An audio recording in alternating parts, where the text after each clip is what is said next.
Band Entrevista. Oferecimento Premovale, construção pré-fabricada de concreto para pequenas e grandes obras.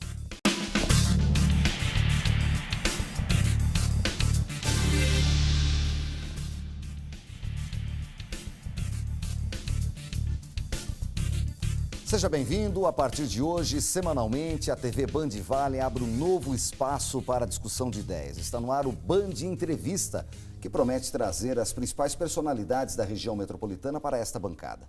A proposta é mostrar para você de casa a realidade do Vale, da Serra, do Litoral e, por que não, apontar caminhos para que a população possa ter melhor qualidade de vida e um futuro cada vez melhor.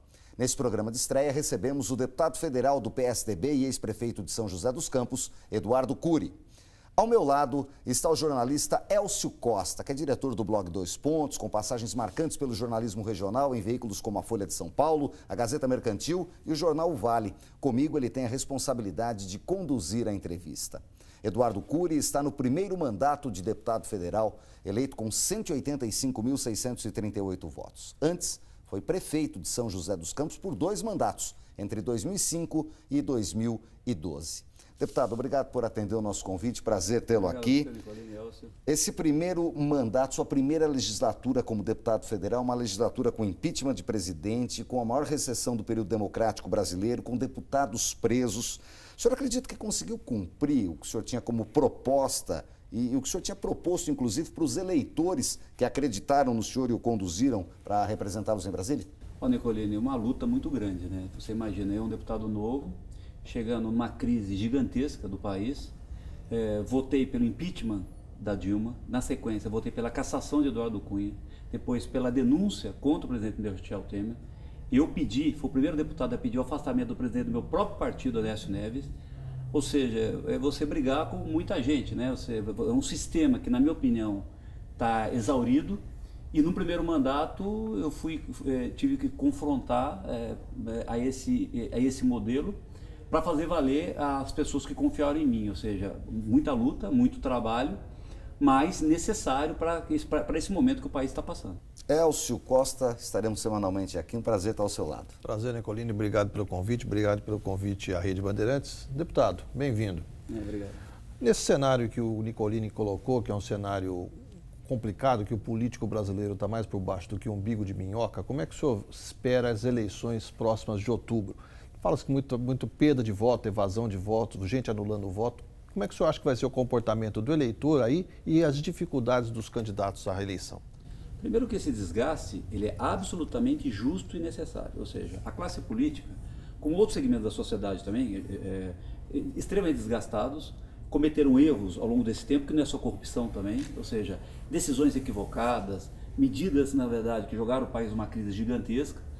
E é óbvio que isso trouxe um desgaste, ficou bastante claro, e a população cobra isso dos políticos. Eu estou participando desse momento, mas eu percebo que as pessoas conseguem separar, né, aqueles que, porventura, conseguem fazer valer aqueles desejos, aquilo que elas tinham como expectativa. Existe um desgaste, isso vai ser refletido na próxima eleição, não tenha dúvida nenhuma quanto a isso, mas, infelizmente, o sistema político brasileiro, e é importante dizer para as pessoas, o sistema político, quando a gente fala sistema político brasileiro, em São Paulo, aqui na nossa região, é uma realidade diferente. Você tem uma imprensa livre, uma imprensa atuante, um Ministério Público atuante.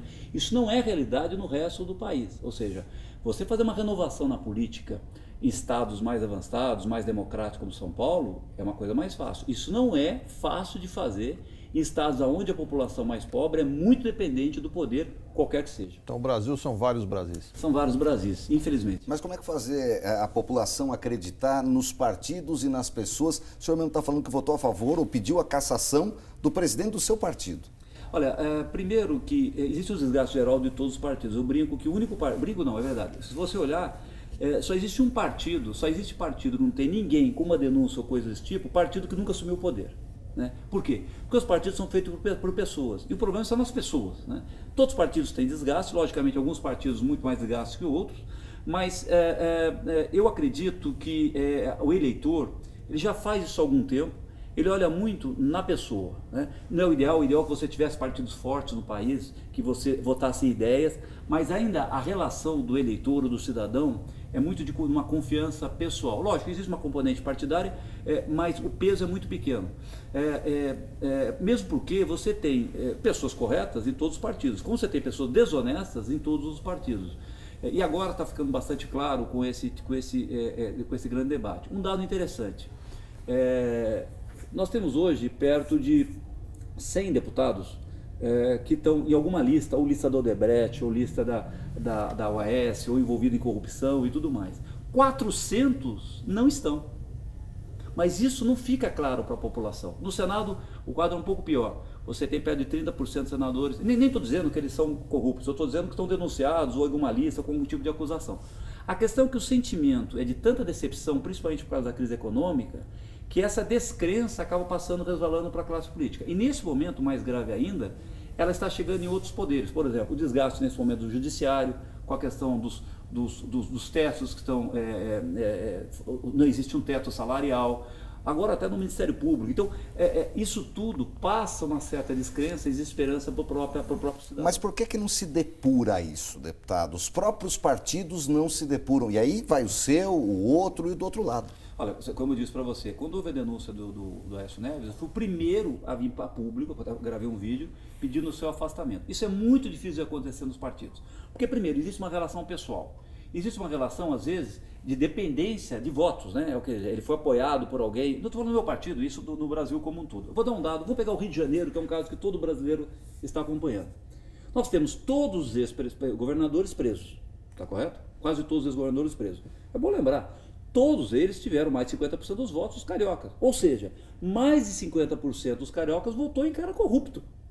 Então, o problema é mais complexo do que os partidos e do que os políticos. A sociedade brasileira tem que acordar para isso. Estão falando do Rio de Janeiro. O Rio de Janeiro está sob intervenção militar, né, na área de segurança pública. Na votação do projeto de intervenção enviado pelo presidente Temer, o senhor votou a favor da intervenção, mas fez críticas. Isso é incoerente de alguma forma? Não. Primeiro que eu acho que a intervenção é necessária, porque é uma das poucas ferramentas que ainda sobrou para ajudar o pobre cidadão de bem do Rio de Janeiro, ou pelo menos a parcela de bem que procura fazer as coisas corretamente. A polícia com alto grau de corrupção, o Estado, o Executivo, todo ele comprometido, os ex-governadores presos, o Judiciário, juízes presos, Tribunal de Contas com conselheiros presos, ou seja, o Rio de Janeiro chegou no estágio no qual o cidadão comum está se sentindo desamparado. Ora, era necessário uma intervenção. A minha preocupação é que essa intervenção não pode ser prolongada, por quê? Primeiro, o Exército e as Forças Armadas não são preparadas para isso, né? Ela não foi treinada para esse tipo de coisa, jogar ela numa guerra por um longo tempo no qual não foi preparada. Segundo, não pode eximir os governos do Rio de Janeiro, os políticos, de assumir suas responsabilidades. É muito fácil agora chegar, quando você manda uma força federal para lá, quem paga são todos os brasileiros. Ou seja, eles gastaram dinheiro com Olimpíada, corrupção. Gastaram dinheiro com estádios de Copa do Mundo, corrupção. Fizeram investimentos desnecessários e obras superfaturadas com esgoto que nunca terminaram. Pegaram esse dinheiro e gastaram com besteira. Não é justo agora que o cidadão brasileiro está passando enorme dificuldade, desempregado, pague a conta do Rio de Janeiro na área de segurança. Tudo bem, no primeiro momento, mas é necessário que o governo do Rio de Janeiro faça o seu ajuste. Por exemplo, durante essa crise toda, não foi feita uma demissão no governo do Estado do Rio de Janeiro. Mas o governo tem moral para fazer algum tipo de ajuste? O Pezão era visto, o Cabral que está preso, e está todo mundo no mesmo panela? Correto, Nicolini. Então troca-se o governo. O que não pode é papai, ou seja, nós, o governo federal e o Brasil Só todo foi demitido o secretário de Segurança. Saiu. Me parece que esse último, pelo menos, pareceu uma pessoa bem intencionada, porque naturalmente, como houve uma intervenção... E acabou o cargo dele. Saiu o secretário. Agora, é importante que não é uma ou duas pessoas, ou seja, o Rio de Janeiro vai ter que fazer uma autoanálise e entender. Por que desculpa, esqueci de dizer, o presidente da Assembleia está preso, o filho do presidente da Assembleia, secretário, está preso. Então, por que todo o setor da sociedade do Rio de Janeiro foram corrompidos? E tem uma crítica aqui também, parte da imprensa também. Quando, por exemplo, houve a ECO 92, que na verdade, em vez de prender os traficantes, e na verdade fizeram eles saírem do Rio de Janeiro e eles vieram para outros estados, quando houve a invasão do Complexo do Alemão, aquilo foi fake, foi uma mentira. 200 bandidos traficantes fugindo com as câmeras, transmitindo isso para todo o Brasil, não prenderam e nem nenhum foi ferido, ou seja, é óbvio que aquilo foi um acordo para parecer que as coisas estavam sendo feitas. O Rio de Janeiro, na minha opinião, vai ter que enfrentar uma realidade, vai ter que cortar na carne, diminuir o tamanho do gasto que eles têm, ou seja, gastos necessários, e saber o que é a prioridade: saúde, educação e segurança pública. Primeiro intervalo, Band Entrevista volta em instantes, hoje recebendo o deputado federal Eduardo Cury. Não sai daí.